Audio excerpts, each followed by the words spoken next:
Welcome to the session on how higher education outcomes can build a more equal world.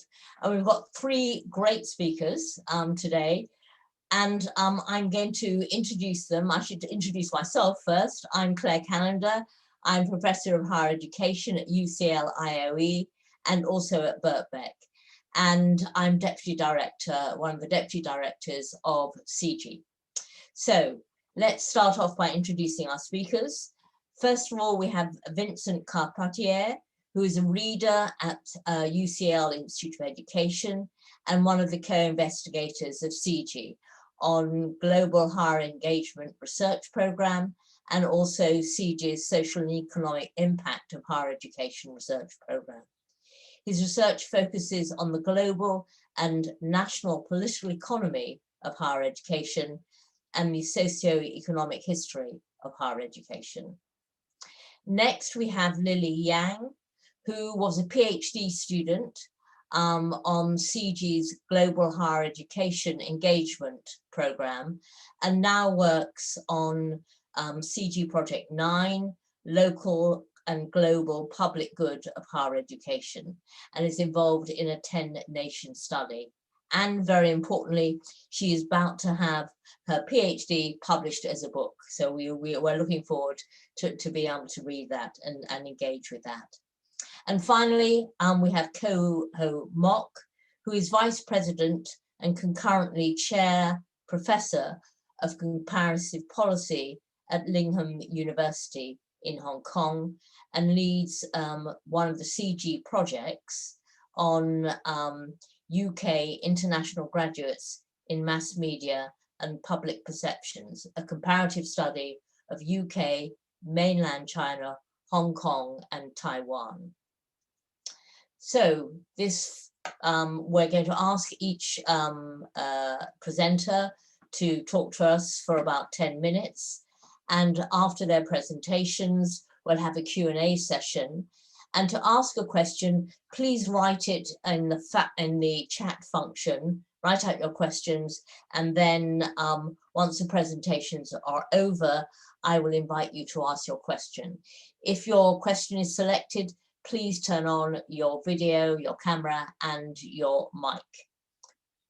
Well, no further ado, over to you, Vincent. Thank you. Your mic, Vincent. Classic. Thank you, Claire. Thank you for your introduction. I'm going to be, I'm really pleased to, to contribute to this session and, with Kao and Lili. And I'm going to try to be brief and, to obviously stick with the 10 minutes given. What I've been trying to do is to try to combine my own kind of work with CGHE and in general with this quite huge question about how can higher education outcomes build a more equal world. So let me maybe start with my first slide with this idea of a big picture and my focus, just to in a kind of way say what I'm not going to focus about in the next 8 minutes. But I wanted to acknowledge like one key things about inequalities and the idea to have a more equal world, which is this idea that inequalities are coming from different drivers, but they are intersected, gender, class, ethnicity, amongst others. I'm going to focus probably more on income inequality and what's going to focus, so that's what's going to follow. The other idea is like inequalities do not start or stop with higher education, but higher education is a big player in trying to address some of the inequalities and many times, as we have seen, reproduce or exacerbate them. The other idea is that inequalities are between systems, between institutions, staff and students, and I'm going to focus mainly on system and student here. And another idea is that the local, national, and global, as we have seen. And my focus will be mainly on national systems and question of stratification and how this has an impact on the global level. But I won't be focusing on the global level itself. I focus on UK and France, which are high-income countries. So the idea is not like to generalize, of course, but it gives some kind of ideas about some processes that can lead to inequalities in those systems. And then I'm not going to go into detail, but reason, use of history, meanings like I try to learn from history to find some patterns, mechanisms that can be helpful from history to understand the present, but it's not about prediction and reproduction of history. Those are just description about the project, which was actually trying to reconstruct in France and the UK the expenditure, staff, student, historical data on both systems, and trying to make some connection with economic fluctuations since the 1920s. One aspect was also the institutional diversification, which I'm going to talk about. I'm going to briefly talk about four things. First is trying just to give some context, really briefly, to find some data on the creation and distribution of wealth around the world and how it links with higher education expansion. The second one is on funding, then the question of differentiation, and then I end up with a question of not only how we can like reduce inequalities, but when actually. And the question is when, you know, what are the kind of historical conditions for that? So really briefly, I think the key idea in this graph is to show that's extracted by the World Database, which is a great source of funding of data gathering on inequality created by Piketty and colleagues. I will add that in the references. But what basically this graph shows you is a huge decrease of inequality following the crisis of the 1930s and the post-war consensus. You've got a reduction of income inequalities. You've got the share of the income share of the top 10% group, for example, in all countries, which are decreasing from the Second World War to the 1970s. And what's interesting as well is this coincides with the first expansion of higher education in both countries and maybe worldwide in some ways. The second aspect is the 1970s crisis led, it's quite clear from 1978 onwards, for example, to an increase of inequalities. And again, this key change also corresponds as well to the second expansion of higher education, the one that started in the 1980s. So, you know, the link between wealth distribution and higher education is still historically contingent and not historical, but that's clearly, you know, I think an important context to take on board. The second, you know, reflection from, you know, historical reflection I'd like to give on this question of equality is the question of funding as well. And I'm just like, you've got here the evolution of public funding, upfront public funding, should I say, as a share of HE income in the three countries. And again, you can see this turning point in the 1970s. So something happened there. What's important, so it's the role of crisis, again, the 1973 crisis, where you can see then the start of the decrease of public funding, and the 2008 crisis, which has been an acceleration of this movement that you can see in the UK and the US, even in France. And bear in mind that there's been like the adoption of international student fees in France recently. So 2008, in a way, tend to have accelerated that phenomena. Here I've got a potential issues that this could raise for, you know, realizing an equal world. I'm not going to do detail, but tension about equity of access, debt. I mean, you know, Claire's work has shown that. Also tension in relation to an equal world with internationalization, maybe increasingly driven by financial rationale with decreasing scholarship.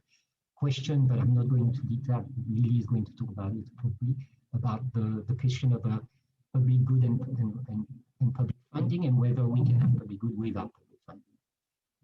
So one of the key questions behind that as well, I would like to raise is whether there's a threshold of increase in the, you know, income structure between public and private that has, you know, an impact on inequality.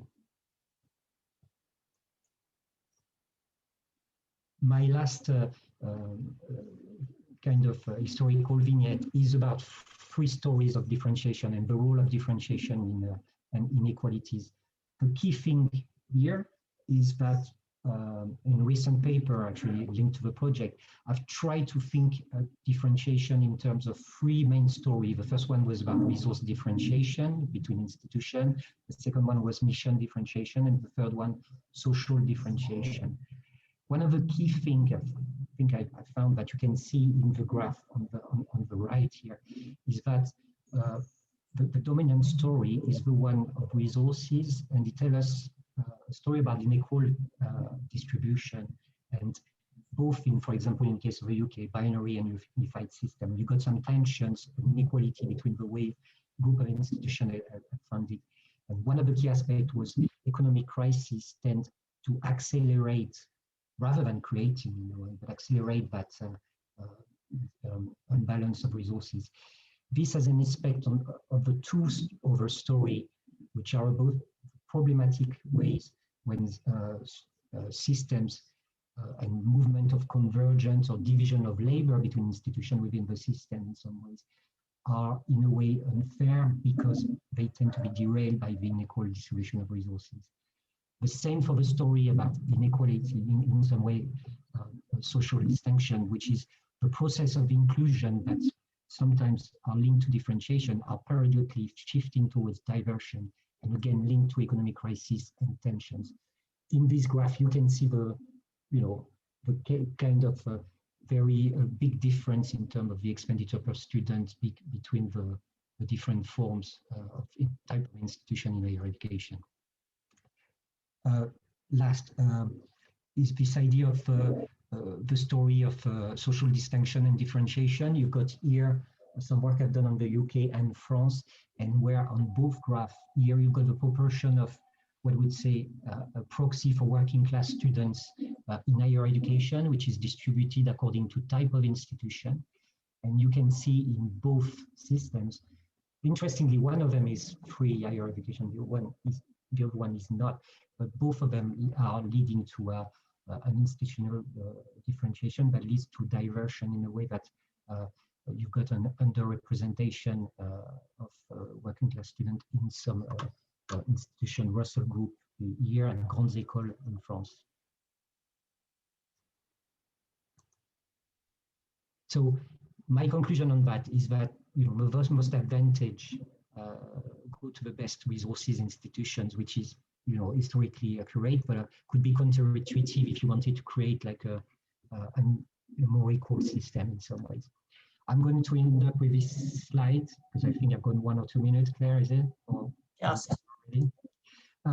just, and I will leave that when I discuss in some ways, but the key point in relation to this question about higher education outcomes and an equitable world, I'd like to ask the question when as well, because I think that's an important aspect to see when are the conditions, what are the conditions, and when this condition can take place. And one of the conclusion I would say is in relation to national system, I think we need a public funding reactivation to ensure that resource differentiation reflects either mission differentiation or convergence rather than stratifying social inequalities nationally and internationally. But I think as well that HE reforms are key, but they need to be part of the wider social contract as well, and to which higher education is one of the key drivers. Just as an example in relation to the when and the conditions, there've been like many kind of different economic crises across history. We've talked about the crisis of the 1970s with both the post-war consensus and the 2008 crisis that is in a way shows the limit of the system that's been like implemented since the 1970s, but has so far not led to massive transformation in some ways. So I propose to look at other crises which took place before in the 1830s, 1870s, 1930s, where some key movements and some things that were deemed to be impossible have been put in place with a collective effort, meaning fair taxation. That, and I think that's an important point. they were periods when education, housing, health, pensions, all these reforms took place together and led to a revival of growth. So question 2008, missed opportunities or not, we'll know later in some ways, but the question is, COVID may have exposed some of the vulnerability that may trigger the new social contract. I'll stop here. Thank you. Thank you very much, Vincent. That's great. That gives us a historical perspective on some of the key developments in those three countries. Lili, can we hand over to you for a very different perspective, I think? Thank you very much, Claire, and thank you for your brilliant presentation from a historical perspective, Vincent. My presentation, I'd like to bring in a cross-cultural conceptual lens to discuss the topic of how can higher education outcomes build a more equal world. A very brief self-introduction. My name is Lilly Yang. I'm a postdoctoral researcher at Center for Global Higher Education. My presentation today will mainly draw on our research findings from Project 8, Local and Global Public Good of Higher Education, a 10-nation study. We all agree that higher education is no longer defined as an ivory tower. It closely interacts with various spheres of social action, including the individual, society, state, and the world, although in very different forms across contexts. If you're interested in this cultural variance, you might find this article listed on the CG website as part of our panel material interesting. Well, getting back to higher education's interaction with spheres of social action. For example, individual students are important subjects of higher education. Students realize self-formation through higher education. Higher education contributes to the social and economic interests of the individual. Interacting with society, higher education has outcomes that can contribute to social diversity, solidarity, harmony, and equity. And many of these contributions are realized through educating students. For instance, Changsiliani and her colleagues point out that universities can educate citizens, state persons, teachers, doctors, engineers, philosophers, lawyers, artists, and activists to support the development of peaceful, inclusive, and just society. With regard to equality in particular, there has been extensive discussion. For example, there is the idea that students can realize upward social mobility by receiving higher education, through which higher education contributes to social equality. However, it remains contentious in terms of how and to what extent higher education outcomes can enhance equality. And this becomes even more contentious when adding the cultural and contextual variance into the debate. So in the rest of my presentation, I'd like to respond to the question of how can higher education outcomes build a more equal world in two parts. I first look at different understandings of an equal world in the Chinese and Anglo-American political cultures. Then I'll highlight the term world and pay special attention to higher education's outcomes at the global level, which is often less discussed compared to those at the national level. In discussing equality and equity, Amartya Sen asked the question of equality of what, to show the divergent emphasis on different aspects of equality. Examples include equality of opportunities, equality of outcomes, equality of gender, equality of race. In higher education in particular, there are equality of opportunity in higher education access, equality of social outcomes from higher education, equality of experience during higher education, so on and so forth. Not all of these equality of are mutually compatible. Societies may prioritize certain ones over the other. For example, equality of opportunity often receives more emphasis in Anglophone countries than equality of social outcomes. Underlying this equality of are very different cultural and philosophical rationales. In a comparison of social equity and equity in higher education between the Chinese and Anglo-American political cultures, we found that the two political cultures overlap with regard to three equality of, although with very different philosophical rationales. We also identified two mutually complementary equality of, that are equality of freedom to achieve, raised by Amartya Sen in the Anglo-American political culture, and the Confucian idea of equality of potential to self-cultivate in the Chinese political culture. We further hybridized the two mutually complementary equality of and constituted a new hybridity, equality of potential and freedom to achieve. This new hybridity stresses the fact that human beings are equally educable and have the equal potential to achieve. The pathway to achievements is not prescribed, but relies on personal choices and decisions.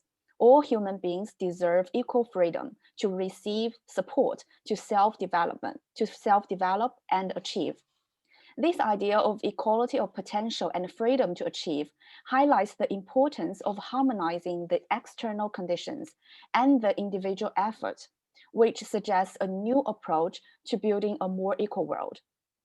This approach emphasizes equality of agent formation throughout higher education. It claims attention to equal support for the development of student capability and emphasis on students' agency, motivation, attitudes, and diligence in higher education admission and throughout the higher education process. Now I want to move to the notion of world. Arguably, the dominant narrative about equality in and beyond higher education mainly concerns building a more equal society in a national sense.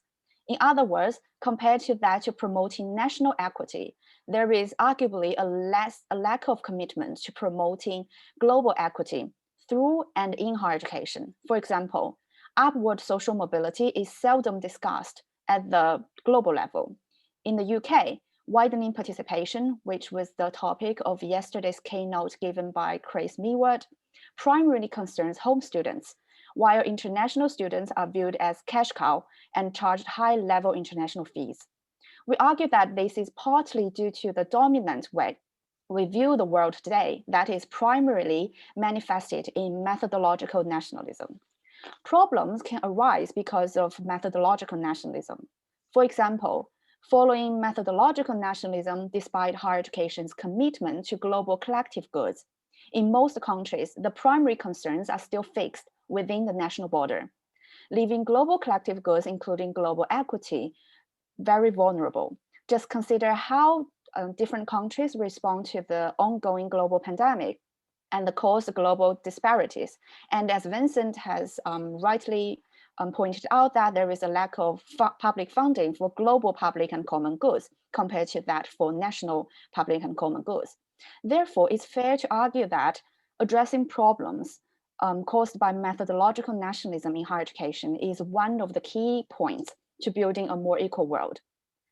We found that of course, there are different ways to answer these, to provide different perspectives, but we found that the Chinese idea of 天下, literally meaning all under heaven, points to a possible alternative approach in addition to methodological nationalism, although such an idea has intrinsic problems, especially regarding its application in real politics.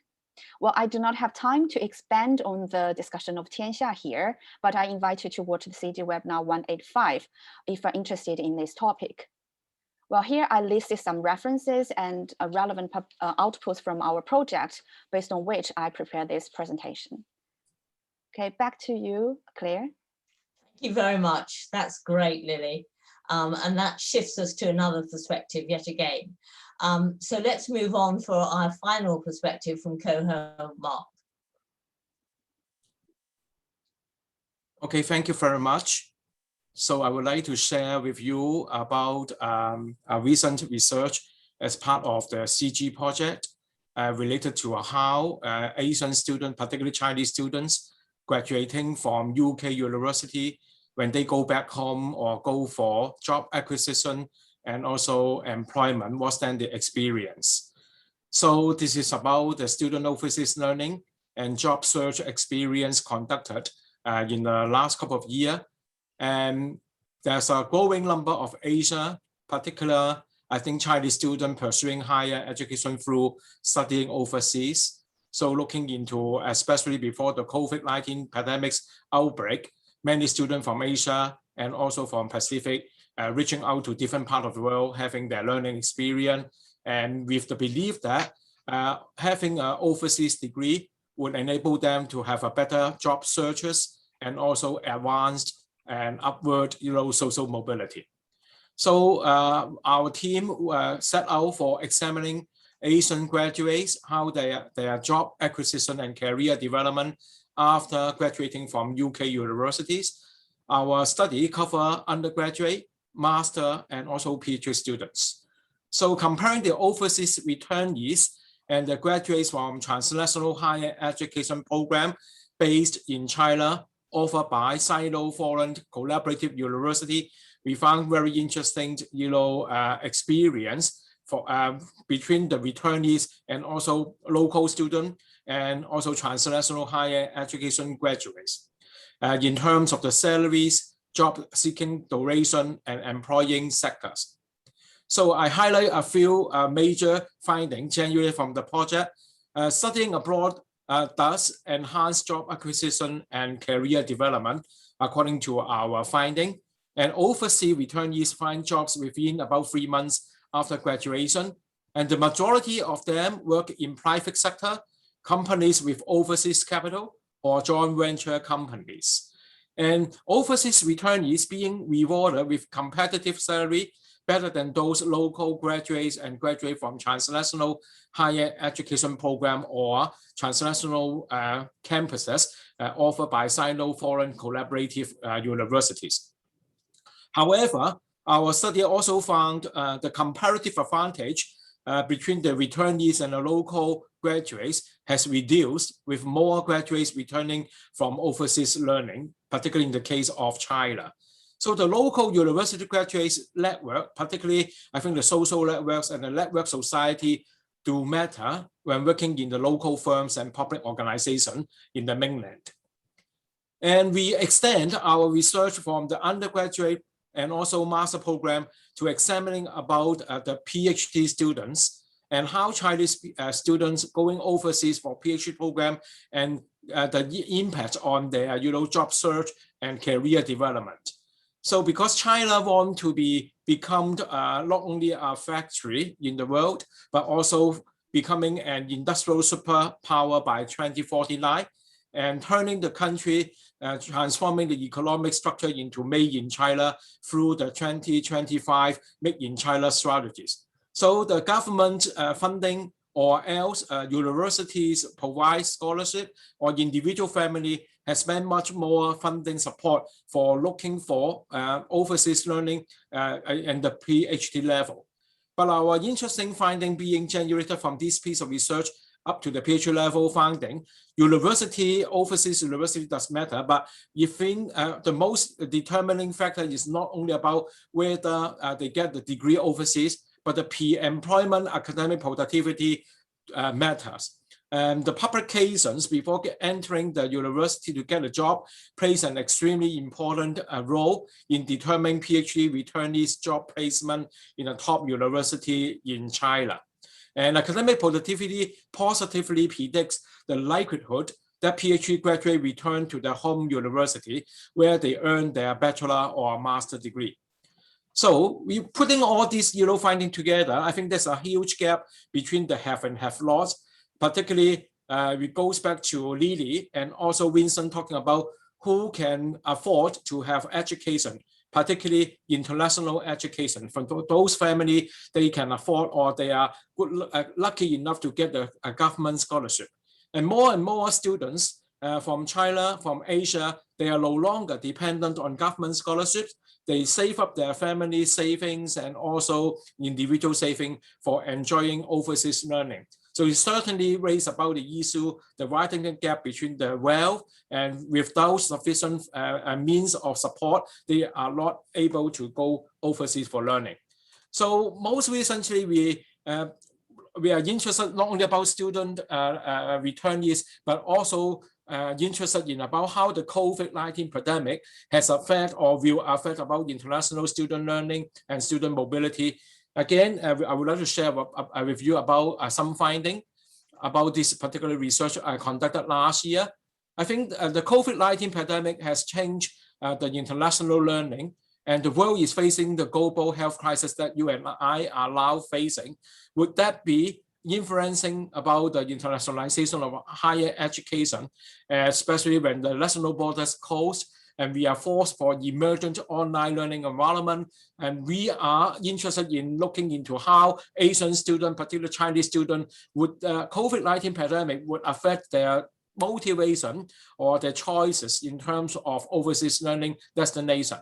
So this is a British Council survey highlighted about the major concern for overseas students when they are thinking about studying overseas or student mobility. 79% say they were very concerned about the health and well-being condition.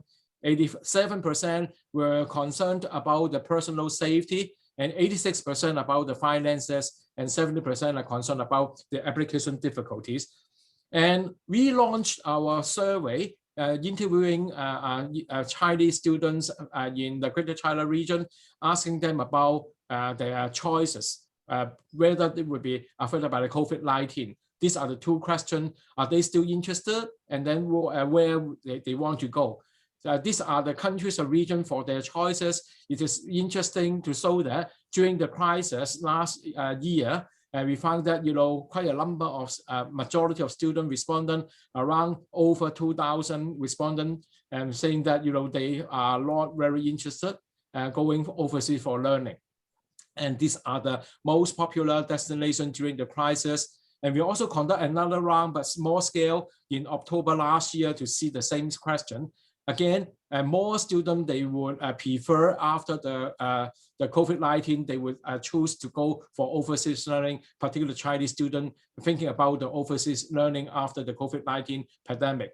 So these are the 5 most popular destinations. It is interesting to compare the 2 rounds, showing about the interest about the popular destination that the students from China in particular, they are thinking about overseas learning after the pandemic.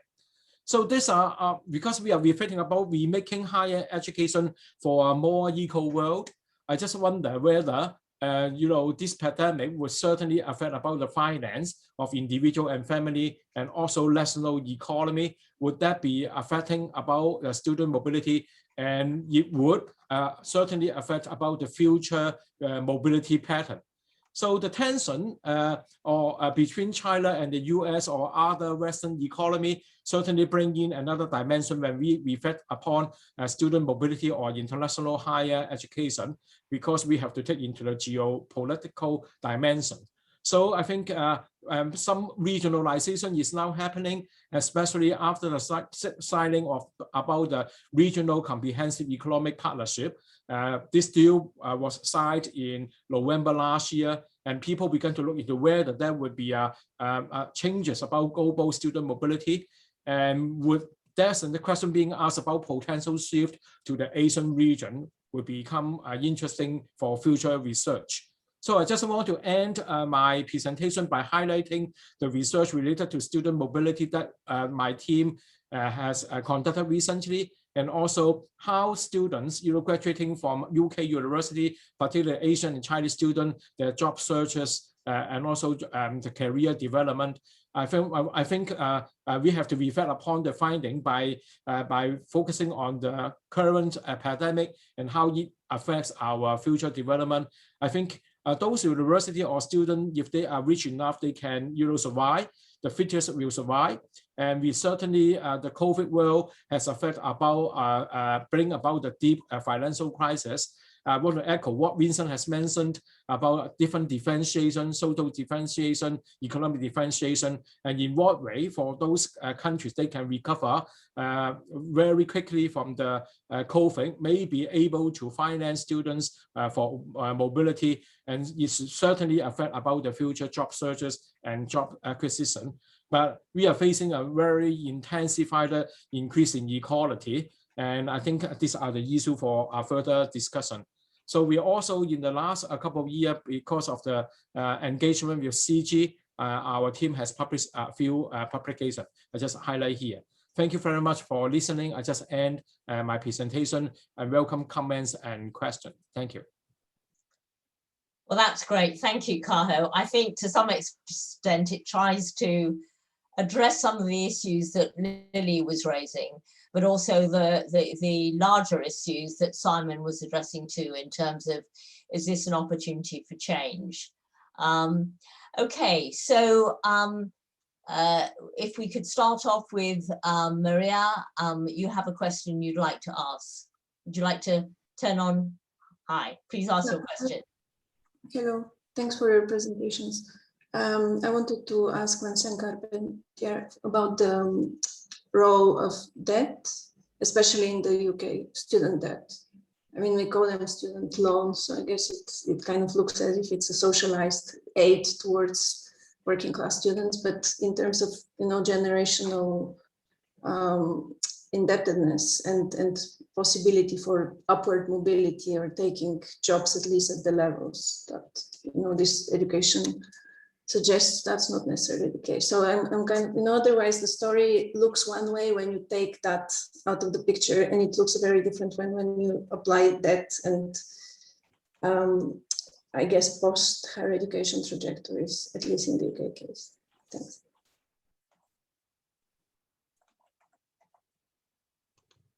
Okay, thank you, Maria. Thank you for your question and comment. I think we have to go back to 2008 in some ways.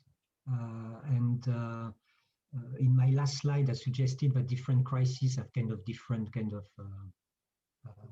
outcomes or implications and policy decision in relation to that. And we have to remember when 2008 started, I mean, there's been like, even the more like mainstream interpretation was about crisis of inequality, and that debt was clearly at the center of this. So I think I will go back to this idea of that probably the crisis of 2008 showed that the dynamic of growth at the time was based on inequalities, and that debt was actually hiding those inequalities. And that's what happened with the subprime market. But in relation to higher education, I would think like we are in the same situation where actually this debt is actually hiding some inequalities that we are experiencing now. I think that the premium was probably overstated, and in relation to differentiation, it was not disaggregated.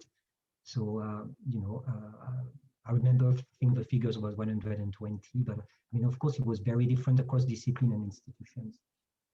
So there is a key question to be asked, and I would link then in relation to that HE to other kind of depth that people will have to accumulate it, and link that to the retreat of public funding in general as well, not only in higher education. And that's where the generational problems you're talking about is there. The difference between the US and the UK is the socialization of debt in some ways.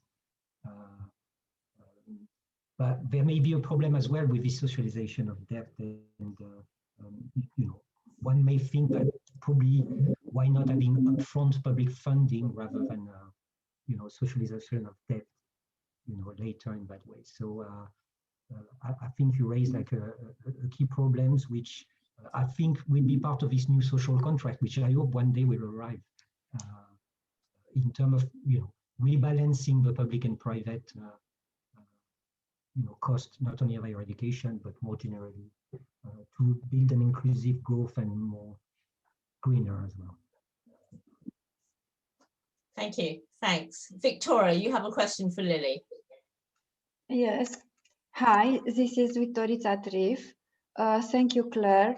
Congratulations for all the presenters for today, but I want to address my question especially to Lili. What are the most important barriers in order to build a more equal world? Thank you very much, Victoria. That's a really challenging question, and I think that's the reason why we are gathering here today to discuss the topic and try to find out what are the barriers and how to build a more equal world. And I'd like to share some of my thoughts, and I think other presenters, Vincent and Carl, may also want to add on their points afterwards. So I think one of the biggest barriers in my mind is the various understandings of and approaches to a more equal world. So we have different understandings of equality. How do we understand the world? What is that picture of world that is more equal to us? Different people from different societies, different backgrounds can have very different interpretations to that question. Of course, there are some commonalities, but the different interpretations can lead to different practice, including various policies. And we can see how Anglo-American countries differ from, for example, European continental countries in terms of their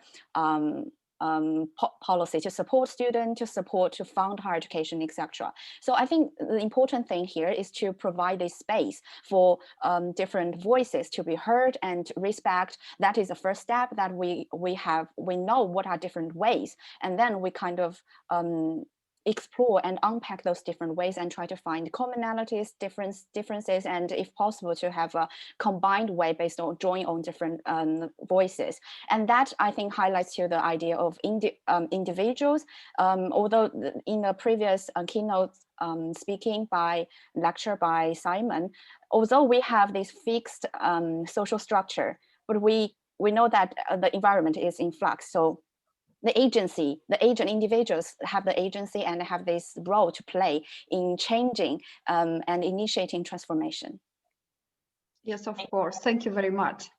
Vincent and Ho Mok, would you like to contribute? Well, a very quick response. I think in view of the research that I've been doing, I think we are living in a really intensified and unequal world.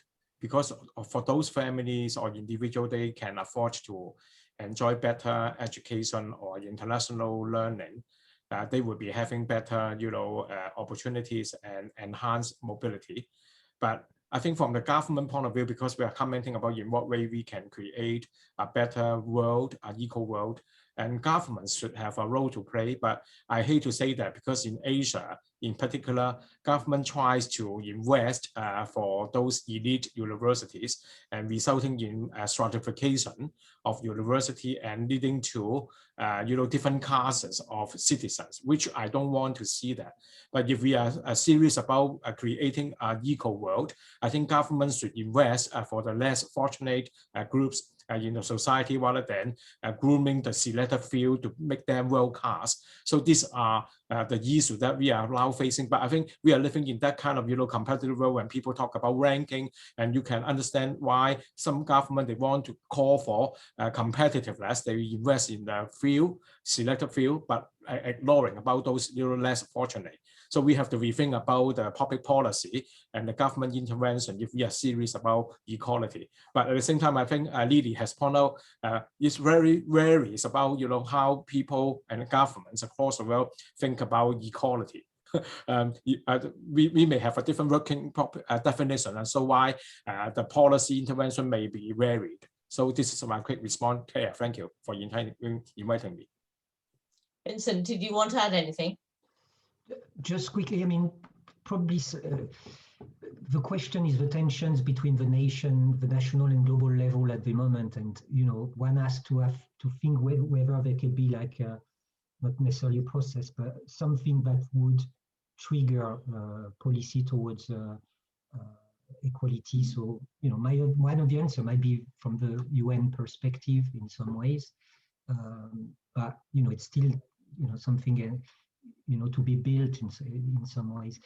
The other thing is really to make, I was looking at recently at international scholarship and grants, and they are suffering like very much, as well as much as national grants. So the global and the national are in the same kind of, within the same tensions. I think there is a need at this level to make sure that international mobility takes on board the equity, the idea that it's not always, that there is a kind of an equity aspect, which is absolutely crucial. Okay, I think I'm going to jump straight to So-Young Lee, because we've really covered Lara's question. Sorry, Lara, I think we've I wanted to ask a different one, if that was okay, because okay. It has been covered. Pardon? It has been covered, but I wanted to ask a different one, if that's okay. Oh, okay.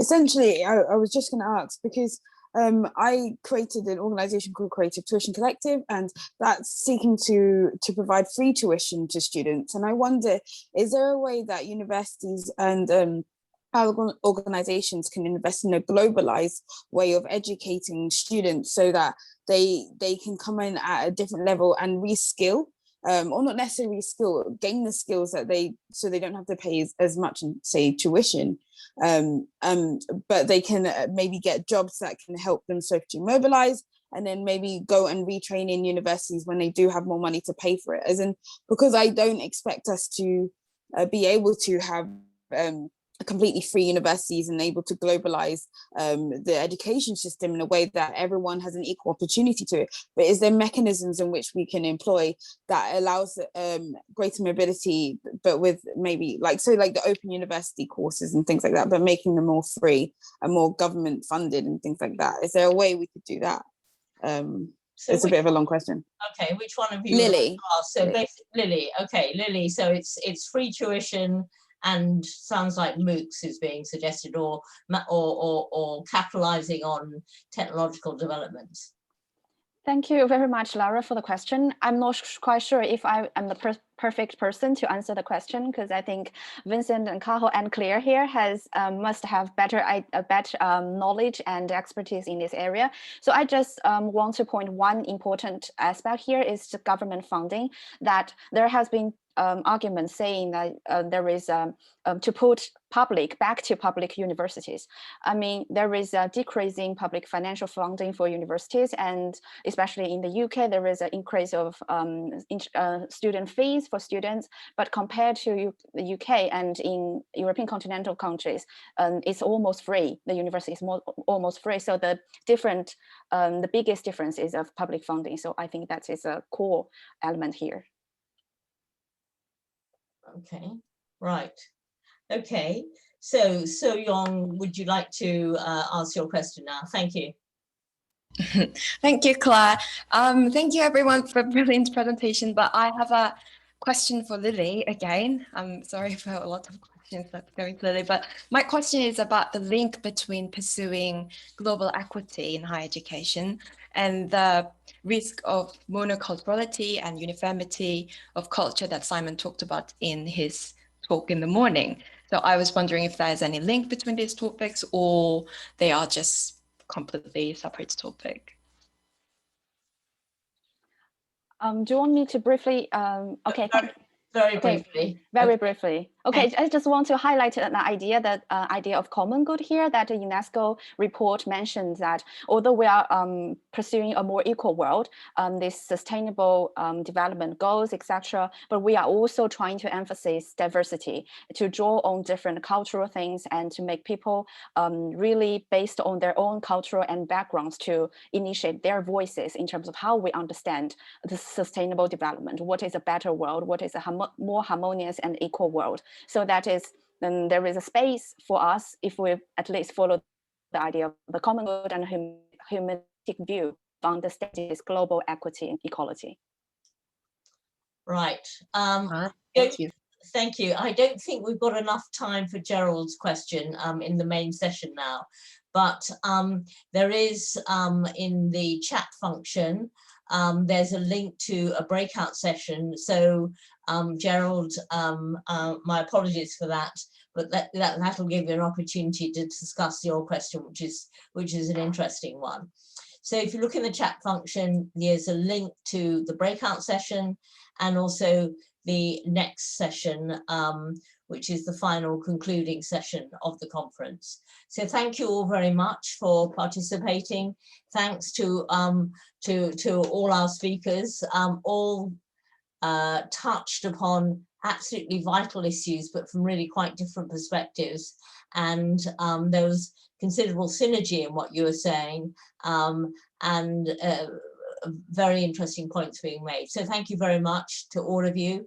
Thanks for participating in this panel session, and please enjoy more conversation if you'd like in the breakout group that follows immediately. See you later. Bye-bye. Thank you. See you. Thank you all.